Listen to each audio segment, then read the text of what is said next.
She thought humans were weak, until she witnessed true strength. The emissary's awakening. The transport pod opened with a soft hiss as Thera stepped onto Earth's soil for the first time. The air felt heavy and wet in her lungs, a stark contrast to the refined atmosphere of Viridian. She adjusted the settings on her biomechanical suit, allowing it to harmonize with this planet's crude environment. Earth's sky stretched above her, a pale blue canvas marred by wispy clouds. It was pretty enough, she supposed, but lacking the spectacular auroras of home.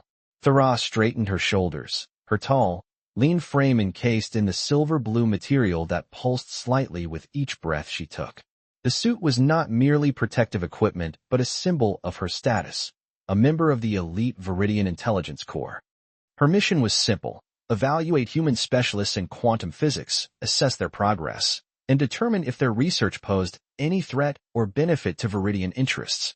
The High Council had detected unusual energy signatures from this remote research station, suggesting the humans might be stumbling toward breakthroughs they weren't equipped to handle. Thera had studied the briefing materials meticulously. Humans were emotional, unpredictable, and driven by impulse rather than logic.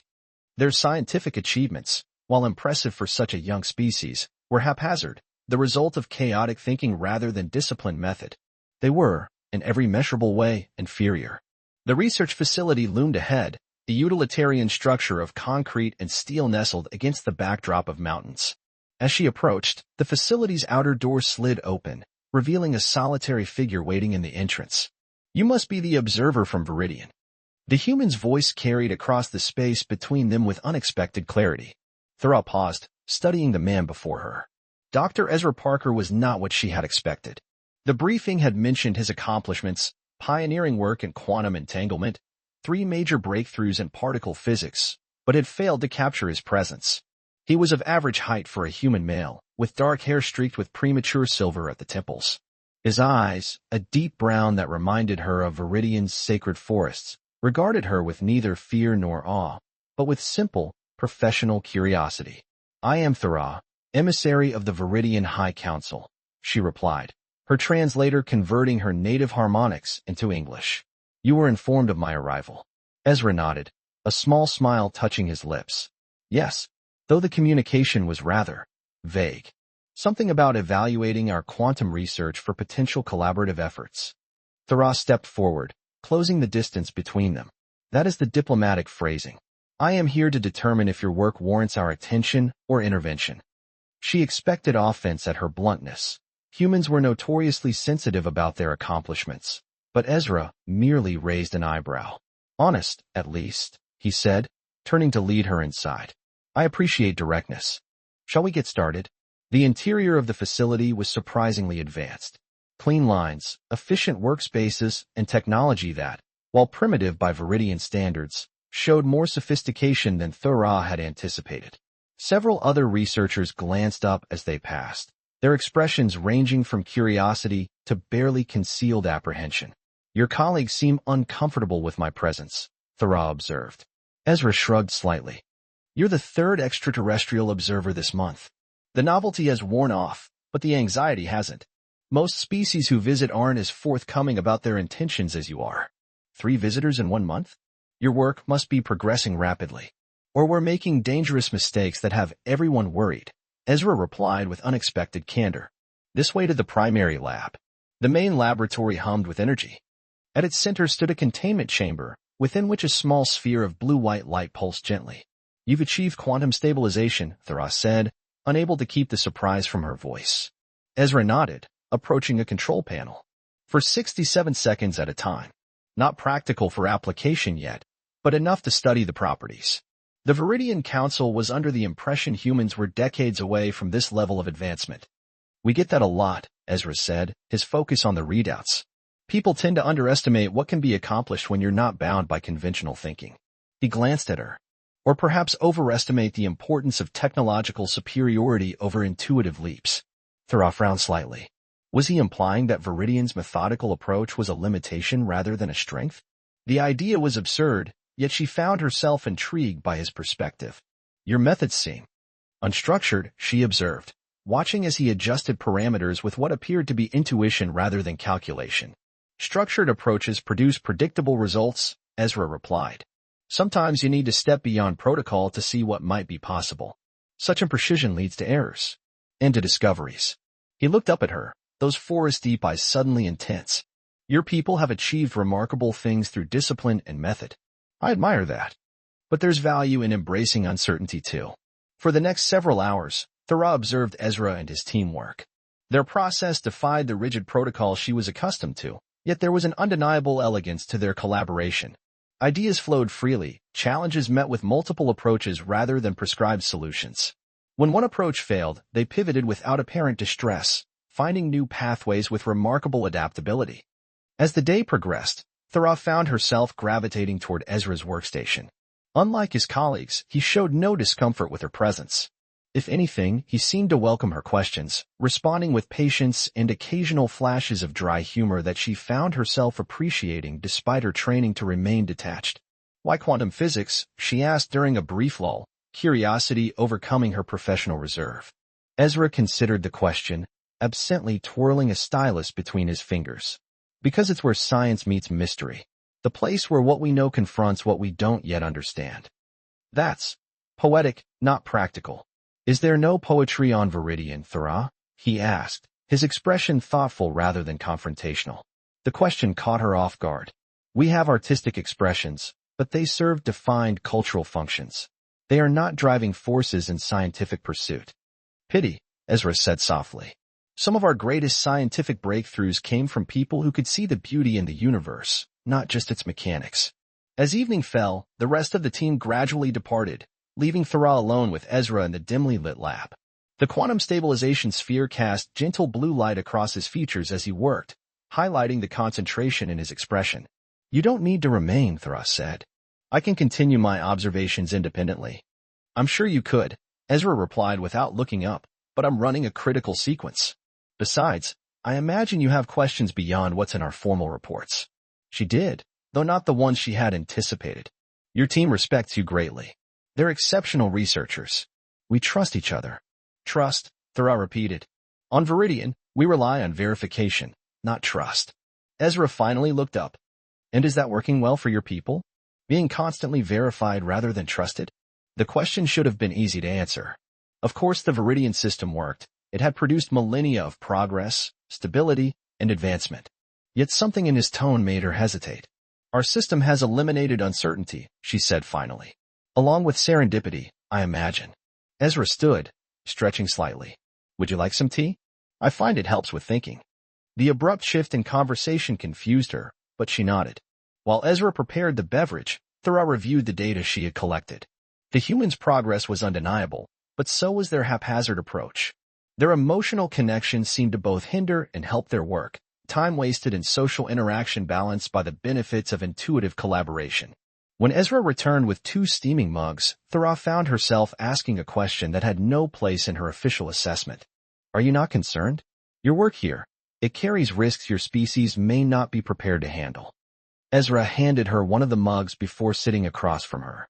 All meaningful work carries risk. The question isn't whether we should avoid it, but whether we face it with open eyes. And if you're not ready, then we learn from our mistakes and grow stronger. He sipped his tea, watching her over the rim of his mug. That's what humans do best, I think. We fall, we get up, we adapt. And if the fall is too great, then at least we fell reaching for something meaningful. There was no bravado in his voice, only quiet certainty. For the first time in her life, Thera felt something shift within her, a small crack in the foundation of superiority she had been raised to accept. In Ezra's calm resilience, she glimpsed something that her people, for all their advancement, might have lost, the courage to embrace vulnerability as the price of growth. As night deepened outside the lab windows, Thera found herself engaged in a conversation unlike any in her training, one where questions mattered more than answers, where uncertainty was not a weakness but a doorway. And in the gentle blue light of human ingenuity, something new and unexpected began to awaken within her. Cosmic bonds. 3 weeks into her mission, Thera's daily reports to Viridian became increasingly difficult to compose. How could she quantify the contradictions she witnessed every day? The humans' quantum stabilization research had advanced another 16%, impressive by any standard, yet their methods remained maddeningly unorthodox. They celebrated failures almost as enthusiastically as successes, treating each setback as a valuable data point rather than a mark of shame. Most perplexing of all was Ezra. Thera stood at the observation window, watching as he guided a junior researcher through a complex calibration. His patience seemed inexhaustible, his ego non-existent as he credited others for insights while shouldering responsibility for mistakes. "You're staring again," came a voice beside her. Dr. Linnea Reeves, the facility's neurophysicist, leaned against the wall with a knowing smile.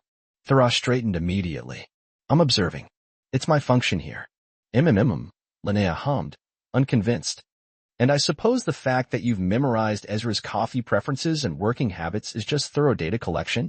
"Behavioral patterns are relevant to my assessment," Thera replied stiffly, though she could feel warmth creeping up her neck, a physiological response she'd never experienced on Viridian.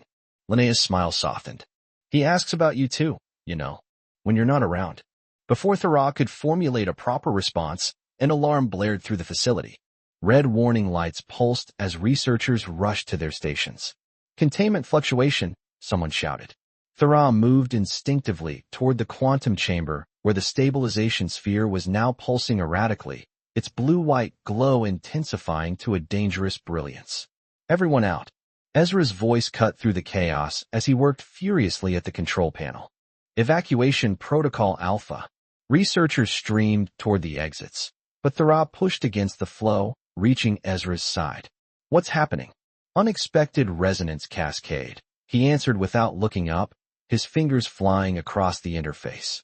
"The quantum field is expanding beyond our containment parameters. You need to evacuate," she insisted. "After I initialize the emergency shutdown sequence. Someone has to stay." His voice was calm despite the danger, his focus absolute. "Let me." Thera placed her hand over his, stopping his movements. "My biomechanical suit can withstand higher radiation levels than your body can."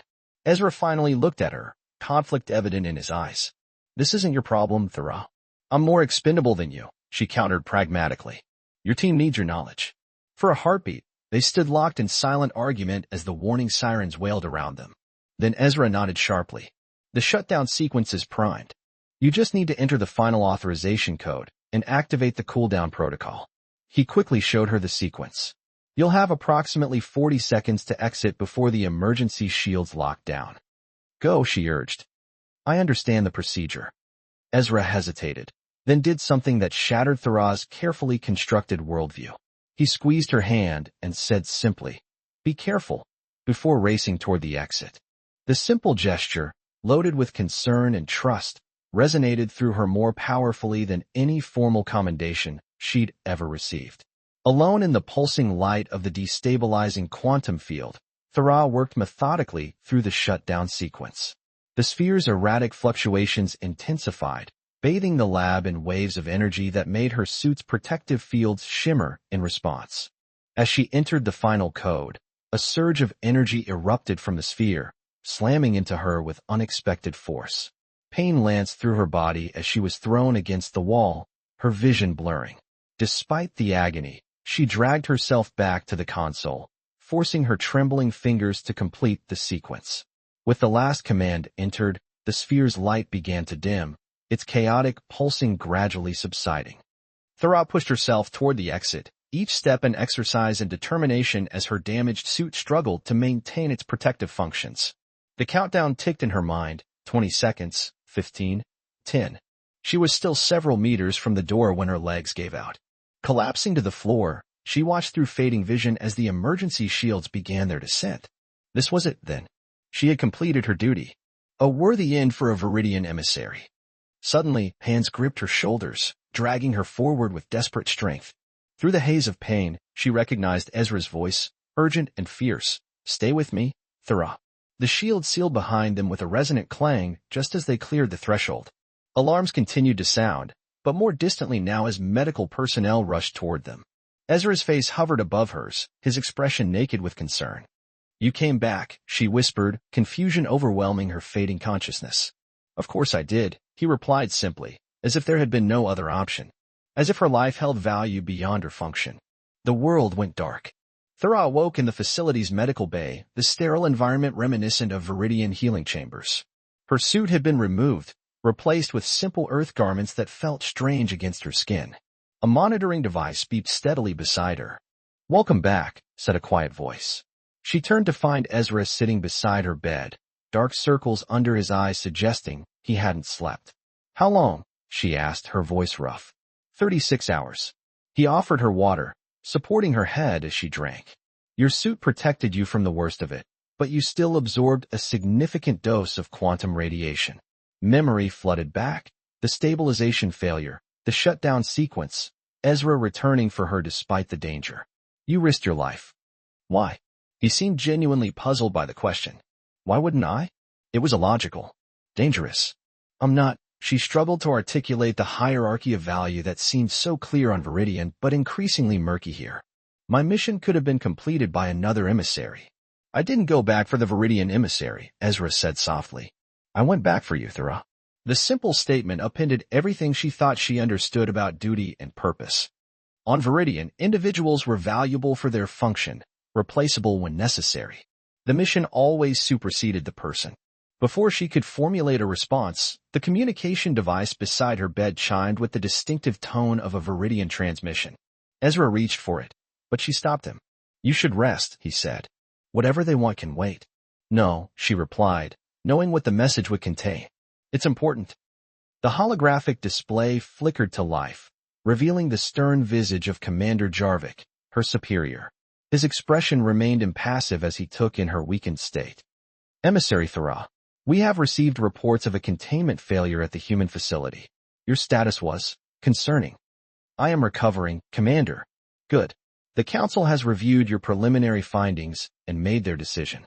The humans' quantum research has progressed further than anticipated, but their methods remain dangerously unsystematic. You are to return immediately with all gathered intelligence. A retrieval vessel has been dispatched." Thera felt Ezra stiffen beside her. "And the humans?" she asked, though she already knew the answer. "Their research will be contained through appropriate measures. Their facility will be neutralized once you are safely extracted." The clinical detachment in his voice chilled her. Neutralized meant the destruction of the facility and all research, potentially all personnel as well. "I understand," she said, keeping her expression neutral until the transmission ended. When she looked at Ezra, she found no accusation in his eyes, only a deep sadness. "You knew?" she asked. "I suspected," he admitted. "It's what most advanced species do when they find us getting too close to something they consider their domain." "You're not angry?" He exhaled slowly. "Disappointed, but not surprised. Fear is universal, it seems, even among the stars." Fear. The word felt foreign on her tongue. "Viridians do not fear humans. Don't you?" His gaze was penetrating. "Why else would you destroy knowledge rather than share it?